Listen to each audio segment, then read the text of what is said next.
भानुमते।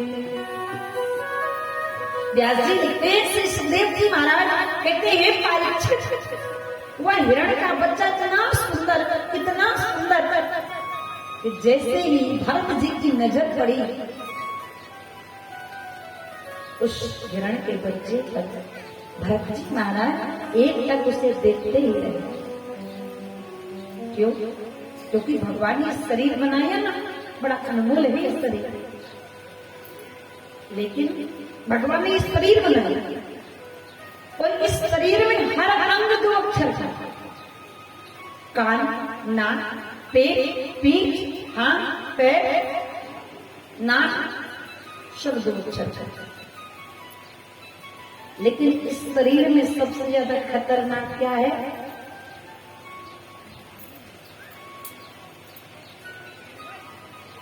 आंख। सबसे खतरनाक आंख। तो कहते हैं ना कि नजर से उस नजर को मत देखो, जो नजर आपको नजर अंदाज करती हो, और नजर से उस नजर को देखो जो हजारों की भीड़ में आपका इंतजार करती हो। कहते मिल जाएंगी मंजिलें भटक कर ही सही, मिल जाएंगी मंजिलें भटक कर ही सही। अरे गुमराह तो वो हैं जो अपने घर से निकलते ही नहीं। उस हिरण के बच्चे को जब देखा, एक टक देखने लगे। इतना सुंदर बच्चा हिरण का छूना, भरत जी निकट गए और उस बच्चे को उठाया। तो बच्चा किसी का भी हो, इंसान का हो या जानवर का हो, बच्चा तो बच्चा होता है। तो सबका बच्चा कितना गैया मैया जब बछड़ा देती है तो उसका बच्चा कितना सुंदर लगता है। अब भरत जी महाराज ने उस बछड़े को उठाया, खिलाने लगे, दुलार करने लगे, उछालने लगे, कभी कान सहलाते, कभी पैर सहलाते, कभी गुदगुदी करते।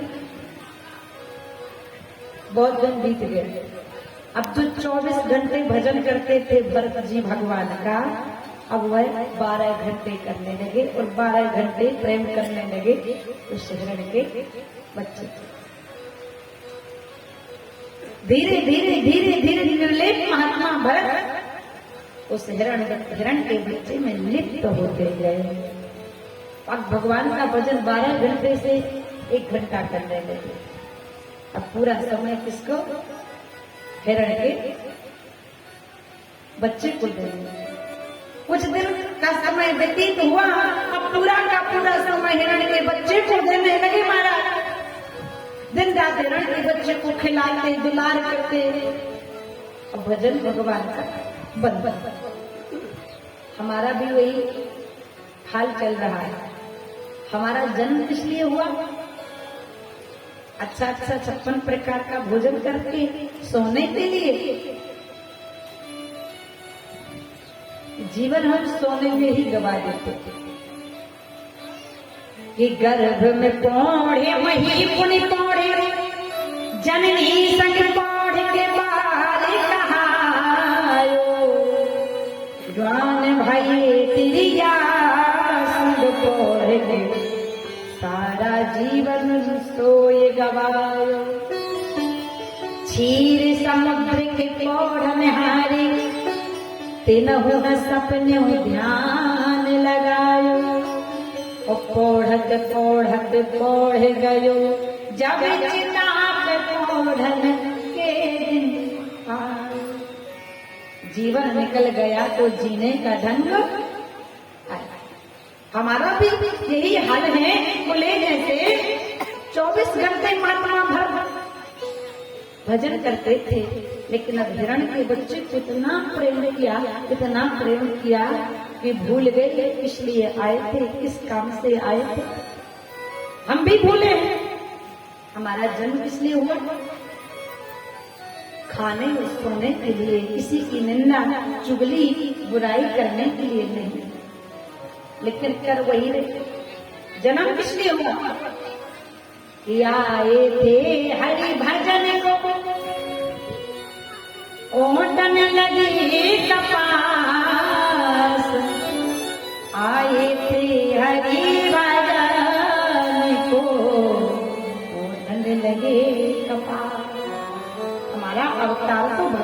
भजन करने के लिए हुआ, भगवान की भक्ति करने के लिए हुआ। लेकिन हम इस माया में आकर के सब बोल जाते हैं। भरत जी महाराज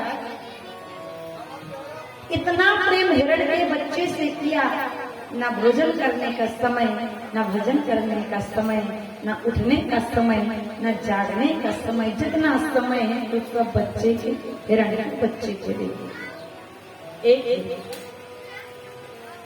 एक दिन वह हिरण का बच्चा बड़ा हो गया, हिरणों का झुंड आया और एक दिन वह हिरण का बच्चा अपने झुंड के साथ जंगल चला गया। अब जब जंगल चला गया, महाराज भरत ने देखा कि मेरा छोटा सा छोना, मेरा हिरण का बच्चा जिससे मैं इतना प्रेम करता हूँ, सौहार्द करता हूँ, वह मेरा बच्चा कहाँ चला गया। अब मैं उसके बगैर कैसे जीऊंगा। इतनी माया आ गई उस बच्चे से कि भगवान का भजन दिया छोड़। हिरण का बच्चा जंगल गया, उस बच्चे की याद में महाराज भरत बीमार पड़ गए। और जब बीमार पड़ गए, एक दिन उनके शरीर से प्राण निकल जाते हैं। लेकिन इस जीव का मरते समय जिसका ध्यान रहता है, जिस चीज में वो लिप्त रहता है, उसको वही जो प्राप्त होती है। महाराज भरत मरते मरते बड़े बड़े योगी मुनि तपस्वी महात्मा बिमलात्मा कमलात्मा जिनका जीवन निकल जाता है, पूरे जीवन भर हरि नाम कहते हैं, लेकिन अंत समय में प्रभु का नाम इस मुख से नहीं, क्योंकि जन्म मुनि जतन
जीवन निकल जाता है, जिंदगी भर हरी हरी करते हैं।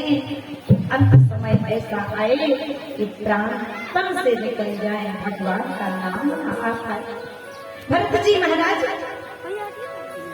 सारे जीवन भगवान का नाम लिया, अंत समय में प्रेम कर लिया हिरण के बच्चे से। और परदेसी की प्रीत रैन का सपना दिया कलेजा का अपना। वह तो अपने झुंड में चला गया महाराज, इतने प्रेम में विवल हो गए, पागल हो गए। अरे मेरा छोना, मेरा हिरण का बच्चा कहाँ चला गया। धीरे धीरे बीमार पड़े, हिरण के बच्चे के प्रेम के कारण एक दिन निधन हो गए। जिंदगी भर किया धन धन धन, जब मर गए तो हो गया निधन। बोलो राधे राधे। लेकिन उस हिरण के बच्चे के प्रेम के विवल विलाप में प्राण निकले, तो जब अगला जन्म प्राप्त हुआ महाराज, तो उन्हें भी हिरण बनना पड़ा। इसलिए कहते हैं मरते वक्त हमें जिसका ध्यान रहता है, भान रहता है, वही योनि प्राप्त हो। जतन ये करो, क्योंकि शरीर का कोई भरोसा तो है नहीं, कब शरीर से प्राण निकल जाए।